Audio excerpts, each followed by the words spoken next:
Une dizaine de jours de compétition. Des athlètes en provenance de divers pays comme la Norvège, l'Équateur, la Nouvelle-Zélande ou encore le Kazakhstan. Voilà ce qui attend Rouyn-Noranda dans le cadre de la 56e édition du Tour de l'Abitibi-Glencore. Au total, on aura 15 équipes hommes et 9 équipes femmes. Les équipes femmes sont composées de 4 à 5 athlètes et les équipes hommes sont composées de 5 à 6 athlètes par équipe. L'événement se divise une fois de plus en 3 volets, soit hommes, relève ainsi que femmes. Il s'agit d'ailleurs du seul en Amérique du Nord à tenir une compétition avec la présence de cyclistes féminines. La seule course féminine junior au monde qui n'est pas en Europe est en Abitibi.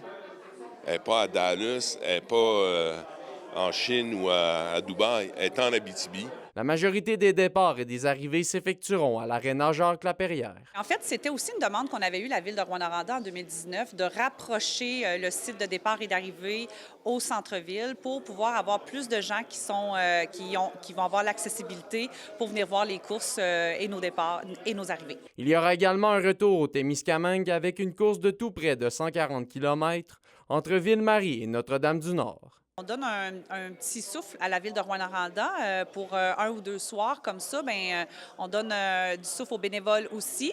Puis en même temps, on va visiter d'autres villes de l'Abitibi-Témiscamingue. Le comité organisateur peut compter une fois de plus sur le partenariat de Glencore, qui a joué un rôle clé dans les dernières années, notamment au niveau de l'ajout du circuit féminin. C'est parce qu'à l'époque, le comité organisateur avait l'ambition d'organiser une course féminine junior, qui aurait été la première course féminine junior en Amérique du Nord.